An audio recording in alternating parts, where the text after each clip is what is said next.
11장 15절에서 25절 말씀을 통해서 제자는 예수님을 사랑하는 자입니다 라는 제목으로 함께 은혜 나누기 원합니다. 저희가 새벽마다 셀라이프 큐트를 통하여서 요한복음을 살펴보고 있는데요, 어느덧 요한복음의 마지막 부분까지 저희가 다다랐습니다. 오늘 본문도 저희가 잘 알고 있는 말씀 중에 하나입니다. 오늘 본문을 처음 읽고 난 후 어떠한 생각이 들었을까요? 오늘 본문은 예수님께서 부활하신 이후에 제자들에게 3번씩이나 나타났음에도 불구하고 제자들은 여전히 고기를 잡으러 가고 주님의 부활의 확신을 가지지 못하였을 때 오늘 베드로를 주님이 찾아오십니다. 그리고 베드로에게 이렇게 물으시죠.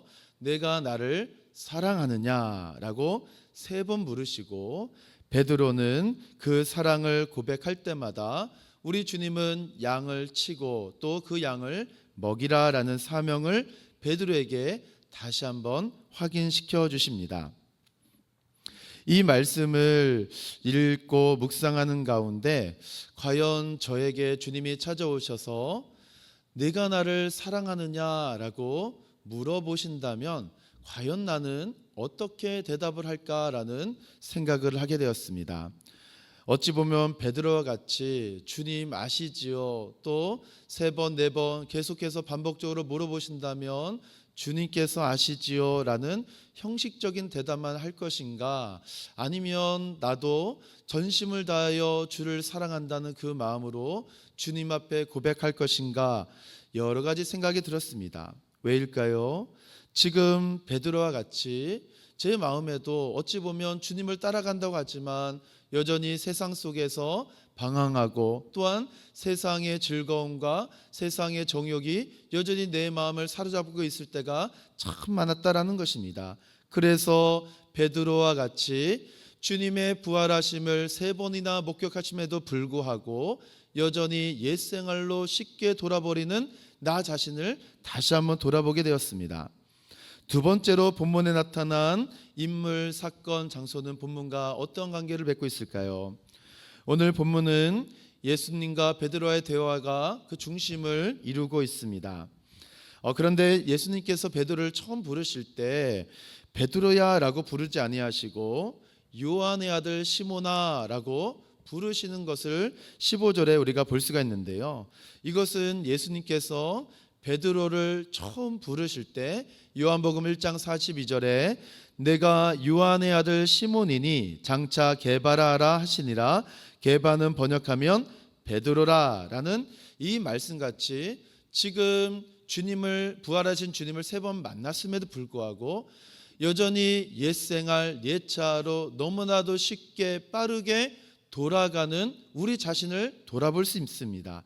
이때 주님은 처음 주님을 만났던 그때 우리 주님께서 베드로를 부르실 때 요한의 아들 시몬아 라고 부르시는 이 음성이 지금 요한의 아들 시몬아 라고 부르시는 이 음성과 같다라는 것이죠. 새롭게 사명을 부르시고 사명을 주시고 다시 그 사랑 안에 머물고자 애타게 찾으시는 주님의 음성을 듣게 된다라는 것입니다.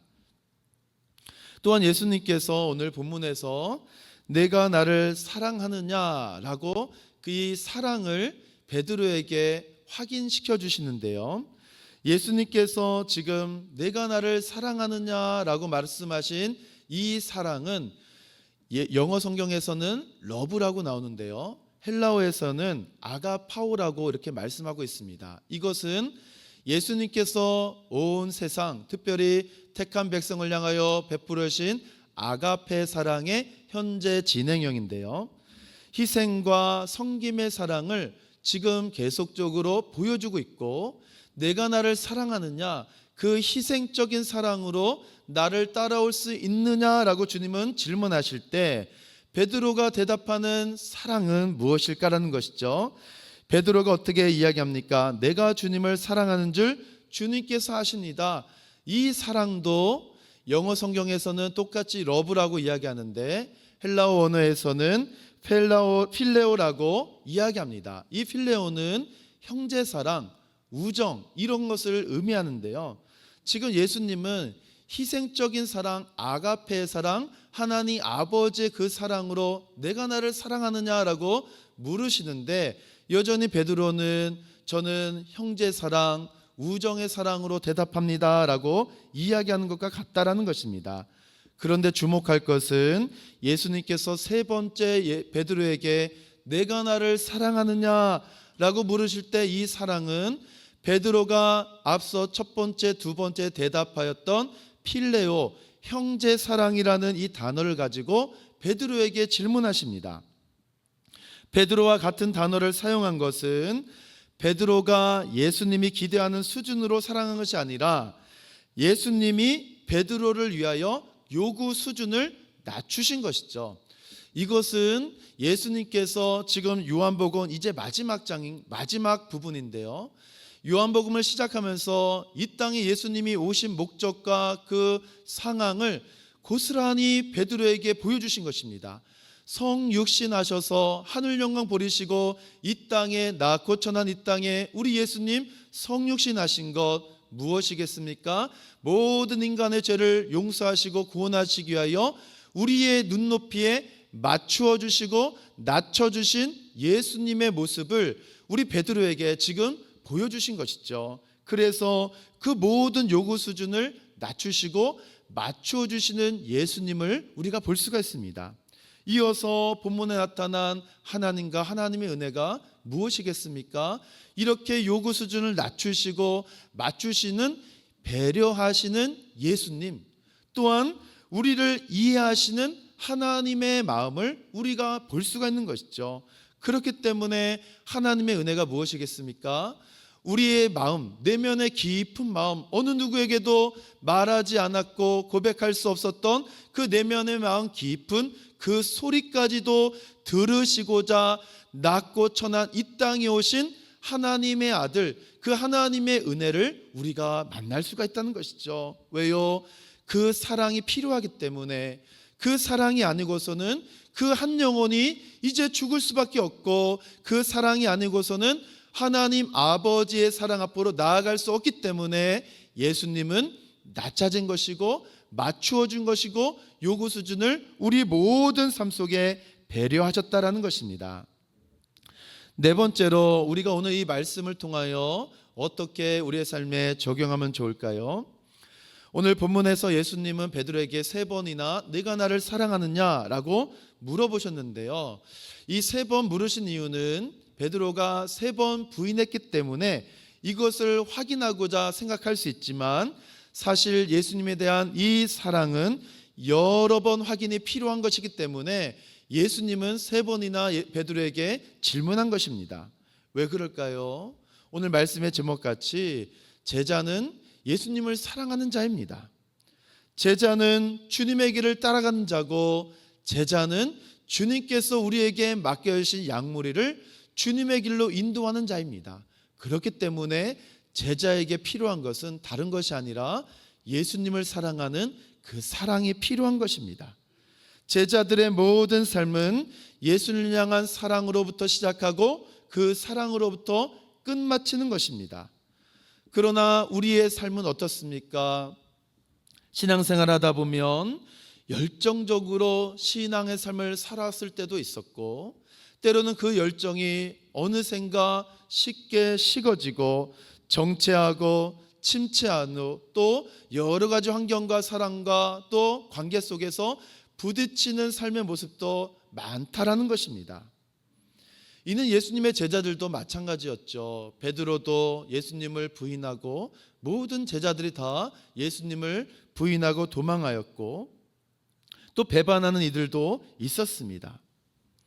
주님의 길을 간다는 것, 우리가 갑작스럽게 활활 타오르는 양은 냄비와 같이 뜨거운 열정으로 따라갔을 때도 있지만 침체했을 때도 있었다라는 것입니다.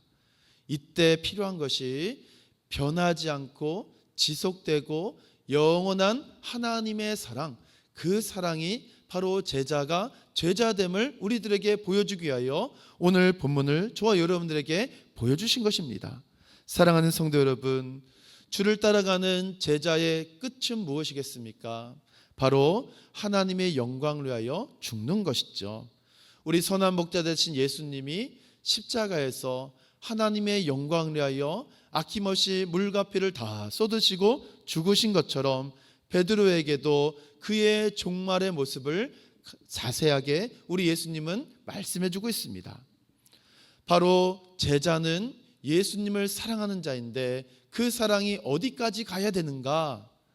하늘의 밀이 되어서 땅에 떨어져 죽는 자리까지 가야 되고 자기 자신의 생명을 미워하는 자리에까지 가야만 그가 바로 예수님께서 우리에게 사명을 주시고 맡겨주신 이 모든 사명을 감당할 수 있다는 것입니다. 바로 그 자리에 있는 것이 하나님께 영광을 돌리는 일이기 때문에 그렇습니다. 사랑하는 성도 여러분, 주님을 따라가는 제자의 길, 주님을 따라가는 성도의 길, 주님을 따라가는 모든 그리스도인의 길은 예수님을 향한 사랑이 아니고서는 따라갈 수가 없습니다. 그렇기 때문에 예수님은 제자들에게 사랑이 계속 이어지기를 원하시고 세 번째 부활하셔서 세 번이나 제자들에게 나타나셔서 예수님을 만나게 해주시고 또 교제하신 이유는 주님의 그 사랑이 지금도 유효하고 변하지 않았다. 그러니 베드로에게 내가 나를 사랑하느냐라고 물으신 것입니다. 주님이 사랑하지 아니하면 우리의 모든 삶은 어떻게 되겠습니까? 자기 만족으로만 마칠 것이고 아무런 의미를 찾지 못한 채 이 상황과 또 나에게 맡겨진 사명의 무거움 때문에 때로는 나 홀로 이 십자가의 길을 걸어가는 이 외로움 때문에 이기지 못하고 우리가 주의 사랑 안에 거하지 못할 때가 있다라는 것입니다. 그러나 우리 주님은 끝까지 사랑하십니다. 끝까지 택한 백성을 구원하시기 위하여 사랑하시고 그 사랑을 통하여 여전히 잃어버린 영혼들이 주께로 돌아오기를 원하신다라는 것입니다. 우리도 베드로와 같이 주님을 얼마나 많이 배반하는지 모릅니다. 그때마다 주님은 우리를 실패자다라고 도망자라고 낙인 찍지 않으셨습니다. 그때마다 찾아오셔서 하나의 사건만을 계속 확인하십니다. 여전히 나를 사랑하느냐? 이것 하나만으로 주님은 충분하다라는 것입니다. 우리가 할 수 있는 전부가 무엇이겠습니까? 우리가 할 수 있는 전부는 내가 어떤 공로로, 내 노력으로, 내가 가진 물질과 소유로, 내가 가진 어떤 것으로 주님께 영광을 돌릴 수 있는 것이 아니다라는 것입니다. 내가 할 수 있는 것은 주님이 말씀하신 그대로 내가 주님을 사랑합니다라는 그 사랑뿐이다라는 것입니다. 그래서 제자는 예수님을 사랑하는 자이죠.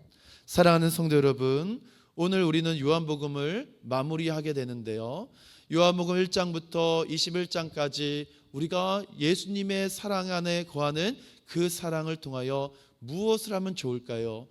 요한복음 1장부터 오늘 마지막 장까지 계속적으로 강조하고 있는 것은 1장에서 21장, 주님의 그 사랑을 받았다면 이제 그 사랑을 증언하라라는 것입니다. 그래서 요한복음은 증언의 책입니다. 예수님의 사랑, 그 십자가의 구원의 사랑을 증언하기 위하여 오늘도 저와 여러분을 옛생활에서 새생활로 불러주신 것입니다. 오늘도 저와 여러분을 이 죄악된 세상 속에서 구원해 주신 것입니다. 그 사랑을 계속적으로 주님은 확인하고 계시고 말씀과 기도를 통하여 그 사랑 안에 거하고 그 사랑을 전하도록 저와 여러분을 제자로 부르신 것이고 성도라고 부르신 것이고 이 험난한 세상 속에서 그리스도인이라고 우리를 부르신 이유가 여기있다라는 것입니다. 이 한날 예수를 따라가는 자, 예수를 사랑하는 이 제자됨의 삶이 우리의 삶 속에서 날마다 회복되어 오늘 요한복음이 가리키는 것처럼 증언하는 삶이, 증언하는 삶을 통하여 가족을 구원하시고 자녀들을 구원하시고 일터와 직장과 사업장에서 또 우리의 모든 삶의 현장에서 이 구원의 역사가 날마다 회복되어지는 귀하고 복된 한 날 되기를 주님의 이름으로 축원함을 드립니다.